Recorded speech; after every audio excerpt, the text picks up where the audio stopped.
last lightning talk this morning would be by Geoff, Huston, AP NEC.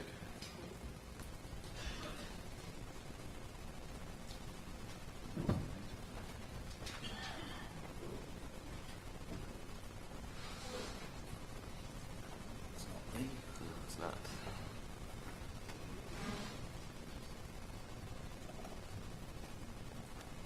It's a full screen.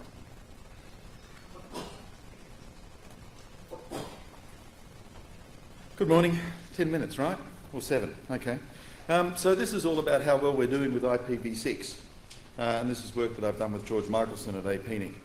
So in trying to measure how much IPv6 is out there, the problem is that all you folk don't share your data. You keep on saying that, you know, your dirty secrets are your dirty secrets and I can't have a look at it, which is a bit of a bummer. So I actually can't tell you how many packets are flowing through your networks that are IPv6 flavoured because I don't have access to that data. But what I do have access to is some BGP routing tables, some DNS logs and some web servers. And all of these data sets go back over the last 4 years. Because what I'm trying to understand is, after about 50 million slide presentations and about 500 man years of you guys sitting here listening to how big and wonderful IPv6 is, have you done anything? So let's find out how well you've been doing. All of these things are bottom left, top right. So here you go. How many routes are in the IPv6 routing table since 2004 every hour? Bottom left, top right. God, you've done well, 1,500. How many are in the IPv4 routing table? Oh my God, 280,000. What do they look like when you compare the two together? Oops. Okay, let me be kind to this. Let me do ratios. IPv4, IPv6 as a percentage-wise, you're currently going at 0.45%. And it hasn't changed in 4 years. You haven't been listening. Heads up, stop doing your email, start doing some V6, right? Now, that's saying that V6 is 0.5% of V4 in terms of routing table entries, yeah? But it's kind of unfair. It's kind of unfair because the other thing you've been doing in IPv4 is slicing and dicing. Every single AS does on average 8.9 routing entries, so perhaps I'm being very unfair to V6. Well, maybe it's a bullshit question anyway, because a whole bunch of you take a V6 prefix, advertise it and do nothing with it. Not good. Okay, so let's do it a different way. Let's ask a different question. How many of you as ASs are capable of running V6? So here you go, bottom left, top right, number of ASs in the IPv6 routing table, 1,100. I'm stunned. Number of ASs in the IPv4 routing table, 30,000. Bottom left, top right. So okay, I won't even do the dead red line at the bottom. This is the relative ratio. This looks a bit more interesting. Some of you are getting slightly interested in IPv6. And in fact, since 2006, more of you have been getting more interested. That's slightly a different stat. And what it actually says is that there used to be around 1 in 50, 2%, and now it's getting up to 4% of you are actually doing something in V6 AS by AS. Slightly better. But the AS count's pretty weird, because there are 25,000 stub ASs and only 5,000 that actually do transit for other ASs, folk in the middle. And of the folk in the middle, 15% of you are actually doing something in V6, and 2% are the folk at the edge. So maybe if you're doing transit for others, you have been listening, and if you haven't, you aren't listening, because V6 is in the middle, not at the edge. Interesting. So okay, 15% of the transit ASs are announcing prefixes. Are they routing V6? Don't think so.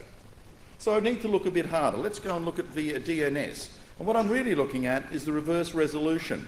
What are the pointer queries for V6 compared to V4? Well, here's the graph, and I've actually separated it out. This is actually sort of somewhere between 1% and less. And I separated it out between Asia-Pacific networks and the rest of the world. And somewhere in early 2008, someone got really, really interested in reverse resolving DNS names. But the DNS is so bloody weird. There are caches, forwarders, and all kinds of crap. And when you start looking at the authoritative data servers, even though it's sort of 0.2%, the real issue is that none of us have a bloody clue what's happening with DNS anyway, so it's kind of a useless number. So let's move on. The next thing is to actually have a look at web server stats. And, you know, the other thing that you guys won't give me is access to your web server logs, you bastards. So I've got to use my own, and Right very kindly let me their logs as well. And what I look is the number of unique visitors per day, yeah? And all this kind of methodology, but cut the bullshit. What am I trying to say? What I'm trying to say is when you're dual homed in V6 and V4, what's the proportion of visitors in each protocol, yeah? Day by day. And here's what happened in APNIC every day since the 1st of January 2004. Somewhere between 0.5% and 0. And it kind of got a little bit more, you know, busy more recently, you know. But, you know, we ain't Google. And these numbers are tiny. So the noise factor is pretty high. So that's just one web server. So then Right very kindly gave me their data from Europe. That looks kind of interesting. Put the two together and I get that. Oh God, we agree. So, you know, maybe it is roundabout somewhere between 0.2 to 0.5%. But it's weird, yeah? Because every single time we hold a meeting, like, you know, Aaron this week, oh God, I better turn on V6 and look politically correct. And then when you go home again, it's, oh, bugger that for a joke, and you're back to where you were again. However, yes, the relative use has been increasing slowly, and, you know, if you have a look at the patient's doing 0.4%. So is this a case of you're actually getting interested in V6, or is it because Vista's shipping that automatically tries to do it on you by default? What's the tunnelling going on? Well, the beauty of it is you can actually have a look at source addresses, right?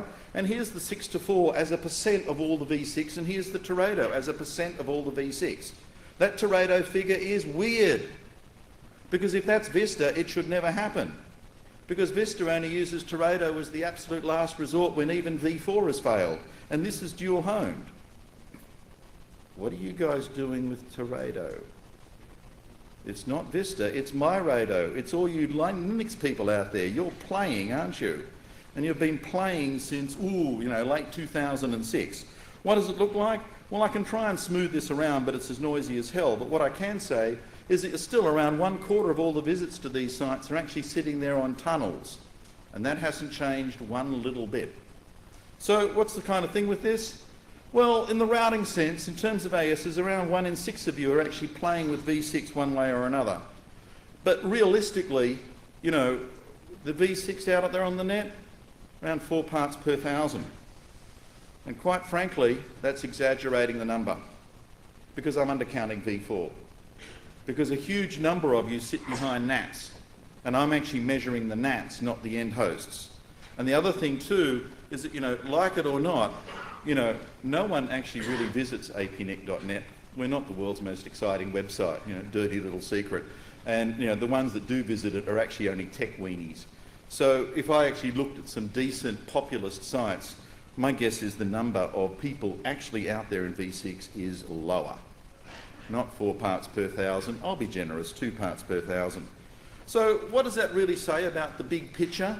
The whole idea is the internet keeps growing, the IPv4 size is gradually getting there to nowhere, and the theory was that IPv6 was going to come to the rescue. So I can give you some numbers now. You're almost close to the death of V4 in terms of availability, and what you're going to do with V6, oh my God, you're starting late. Right now you're at 0.2%, and you have, about a year and a half, which really means it's time to get moving. Thank you.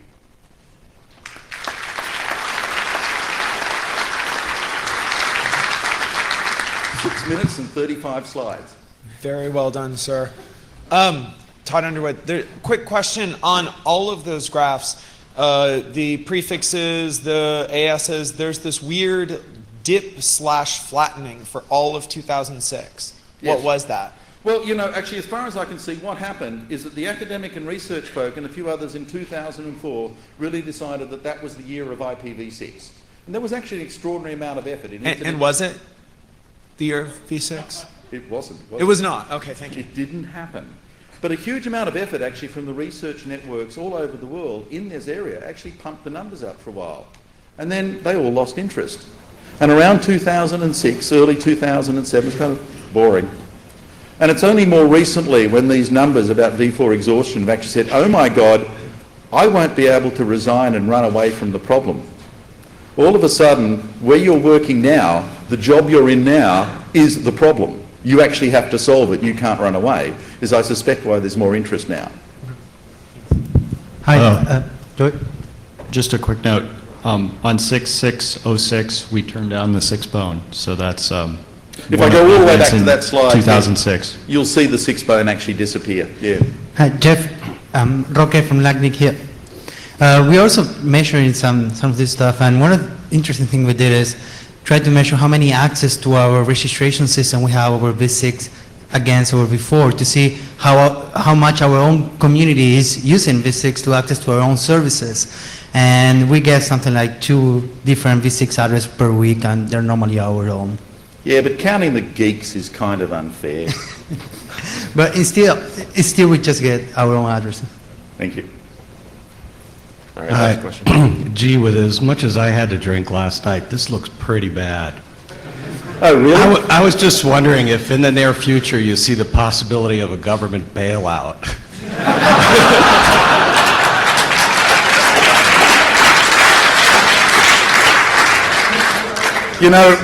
You know, there's been some speculation on an address market and some speculation on the price of addresses.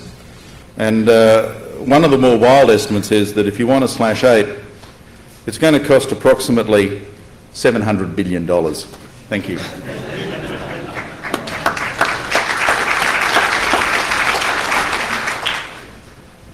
All right, next up we'll have Simon Lockhart with Bogons.